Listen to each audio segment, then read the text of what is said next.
जय माँ सरस्वती जी सदा सहाय। आज हम रस सिद्धांत के बारे में संक्षिप्त विवेचन प्रस्तुत करेंगे। रस की शाब्दिक व्याख्या। डॉक्टर आनंद प्रकाश दीक्षित ने हिंदी साहित्य कोश में रस शब्द की व्युत्पत्ति बताते हुए उसकी शाब्दिक व्याख्या की है। उनके अनुसार रस के दो अर्थ होते हैं, आस्वाद रस्यते आस्वाद्यते इति रसः। आस्वाद रस्यते आस्वाद्यते इति रसः। दूसरा है द्रवत्व सरते इति रसः। साधारण रूप से इसके अनेक भिन्नार्थक प्रयोग हुए हैं, जैसे षडरस, इंद्रिय सुख, दूध, शब्द, रूप, गंध, स्पर्शादि गुणों में से एक आनंद। आयुर्वेद में रसायन, पारद, वीर्य, जल अथवा जलीय पदार्थ तथा रसनेन्द्रिय ग्राह्य पदार्थ के लिए इसका प्रयोग हुआ है। वेदों में सोमरस, वनस्पतियों का द्रव, दूध, जल, स्वाद और गंध के लिए, शतपथ ब्राह्मण में मधु के लिए, उपनिषदों में प्राण तत्व या स्वाद के लिए, रामायण में जीवन रस, पेय तथा विष और महाभारत में जल, सुरा, गंध, काम एवं स्नेह के लिए इसका प्रयोग मिलता है। रस के विभिन्न शब्दार्थों से दो विशेषताएं स्पष्ट होती हैं। रस आनंद प्रदाता और तरल होता है। साहित्य में जब रस शब्द का प्रयोग किया जाता है तो उसके इन्हीं दो प्रधान गुणों से तात्पर्य रहता है, अर्थात रस आनंद प्रदान करता है और मन को तरल द्रवीभूत बना देता है।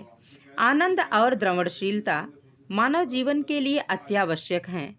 डॉक्टर राजकिशोर सिंह ने अपने काव्यशास्त्र में मानव जीवन में रस की अनिवार्य उपादेयता और महत्व का विवेचन करते हुए लिखा है, जीवन की गति यह स्पष्ट कर देती है कि रस जीवन का सार है और समस्त मानव मात्र का जीवन रस के लिए है।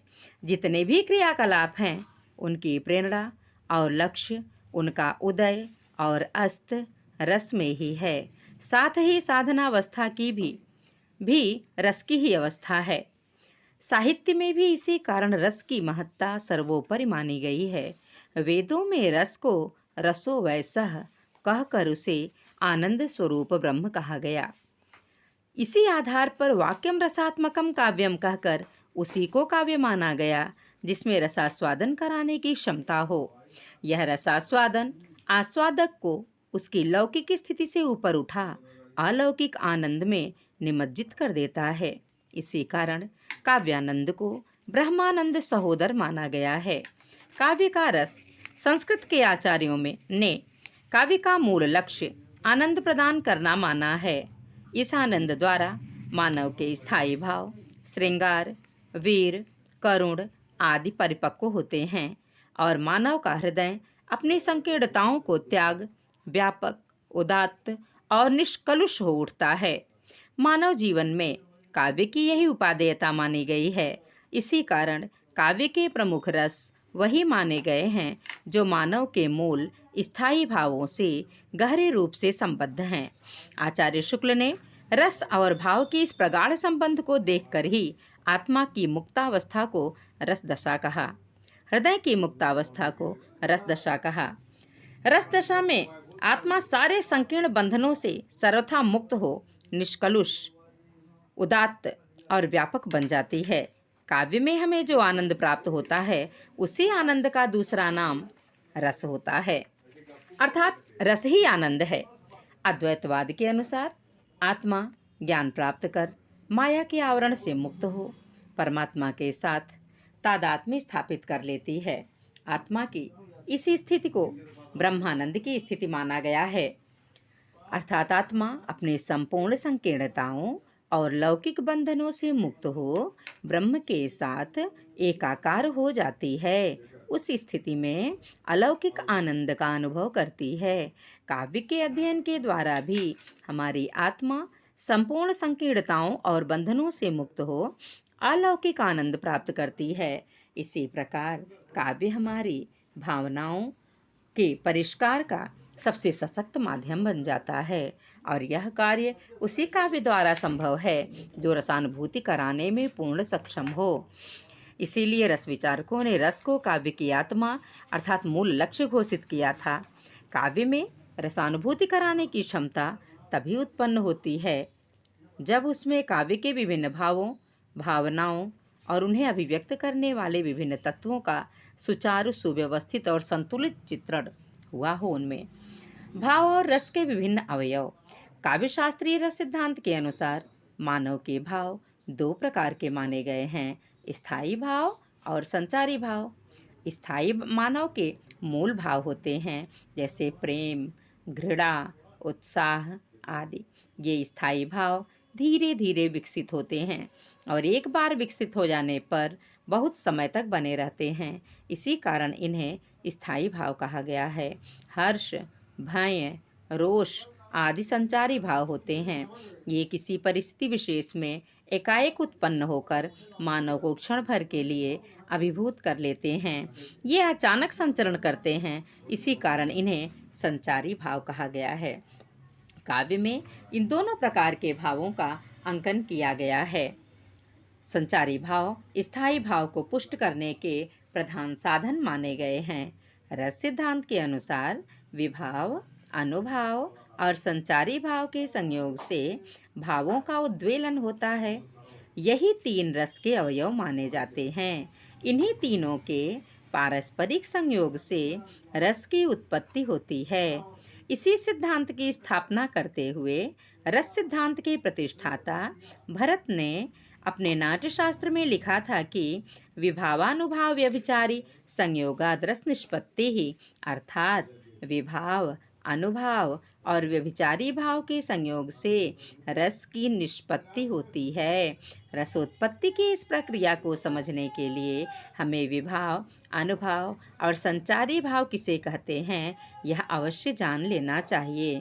काव्यशास्त्रीय भाषा में विभाव उस व्यक्ति या पदार्थ को कहा जाता है जो भावोत्तेजना का मूल कारण होता है। आचार्य विश्वनाथ के अनुसार लोक या संसार में रति, हास, शोक आदि स्थायी भावों को जागृत करने वाले उपादानों का काव्य नाटक में वर्णन किया जाता है तो उन्हें विभाव कहते हैं।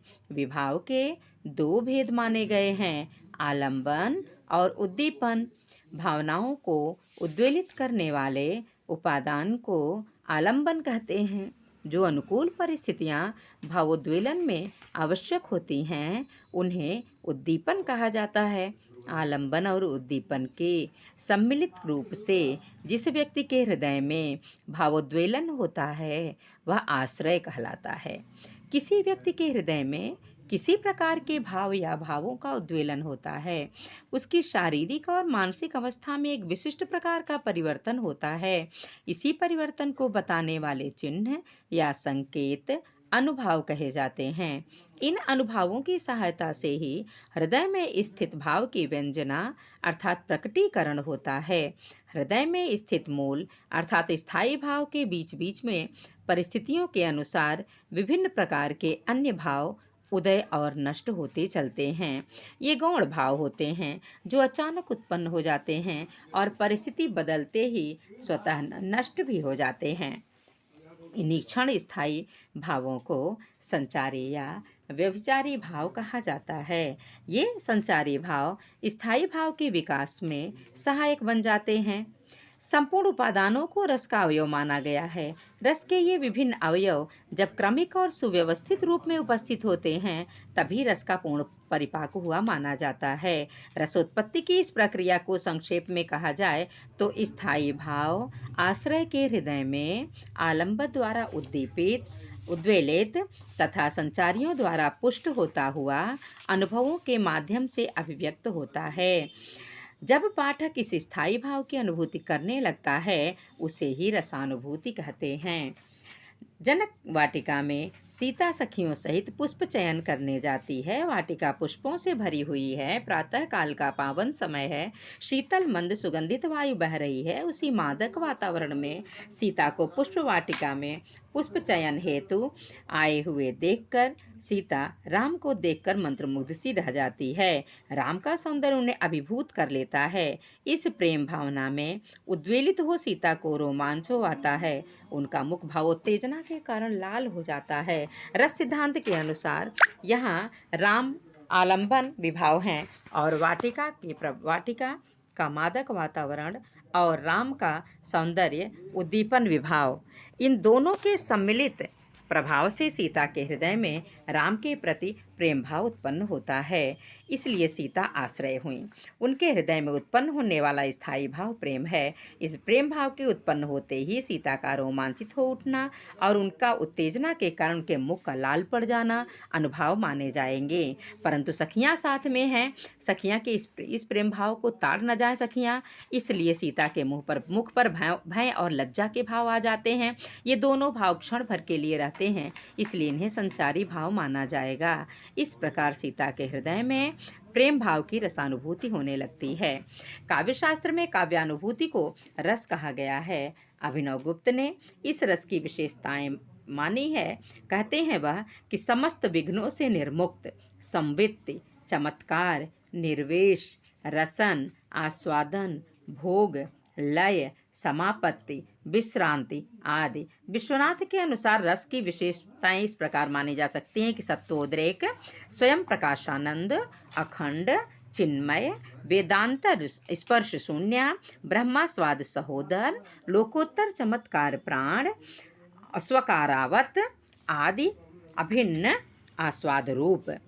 अन्य आचार्यों ने भी रस के स्वरूप और विशिष्टताओं का विवेचन किया है। डॉक्टर निर्मला जैन ने रस संबंधी विवेचन का सार संक्षेप में प्रस्तुत किया। पहला, रस आस्वाद रूप है, सहृदय जिसका रसन या भोग करता है। यह आस्वाद सत्वोद्रेक की स्थिति में होता है, जिसकी परिणति चित्त की विश्रांति, लय और समापत्ति में होती है। तीसरा, रस निर्विघ्न और अखंड होता है। चौथा, रस चिन्मय, अन्य ज्ञान रहित और स्वयं प्रकाश्य होता है।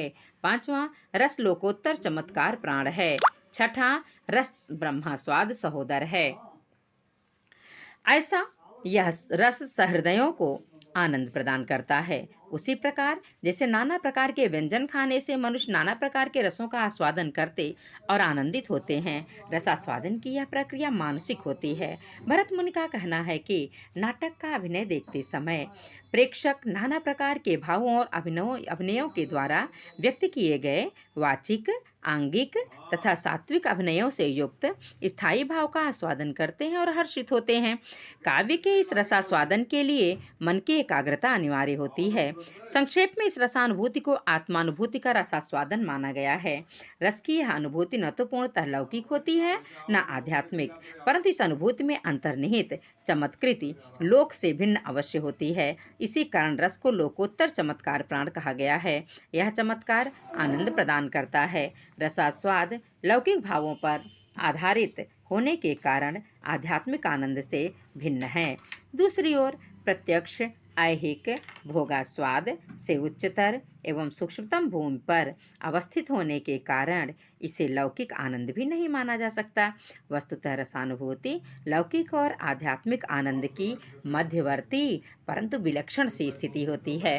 काव्यानंद को ब्रह्मानंद सहोदर इसलिए माना जाता है कि यह आनंद ब्रह्मानंद के समान सूक्ष्म परिष्कृत आनंद तो है, किंतु ब्रह्म साक्षात्कार जैसा शुद्ध आनंद नहीं है। यह रसानंद हमारी आत्मा को निर्मल और उदात्त बनाता है। यह रसानंद हमारी आत्मा को निर्मल उदात्त बनाने के साथ साथ मानव जीवन को सार्थक भी करता है। रस सिद्धांत का महत्व। रस सिद्धांत द्वारा काव्य को लोक जीवन से घनिष्ठ रूप से संबद्ध कर दिया गया था। इसी कारण वे आचार्य जो लोक और काव्य का परस्पर घनिष्ठ संबंध मानते हैं, इस सिद्धांत का आरंभ से आज तक बराबर समर्थन करते आए हैं। रस सिद्धांत रस को काव्य की आत्मा सर्वस्व घोषित करते हुए काव्य का एकमात्र लक्ष्य आनंदानुभूति मानता है। यह आनंदानुभूति द्विपक्षीय होती है। कवि काव्य सृजन करते समय स्वयं आनंद का अनुभव करता है और पाठक उस काव्य को पढ़कर आनंदित होता है। पाठक सामाजिक, तभी आनंद का अनुभव करेगा जब उसे उस काव्य में अपने ही भावों, विचारों, अनुभूतियों का कलात्मक चित्रण हुआ मिलेगा। कवि का लक्ष्य स्वयं आनंद प्राप्त करना, साथ ही सामाजिकों को भी गहन आनंद प्राप्त कराना है। इसी कारण वह समाज के शुभ अशुभ से गहरे रूप से अपना संबंध बनाए रहता है। किसी वस्तु में सौंदर्य का होना उसे प्रभावशाली बना देता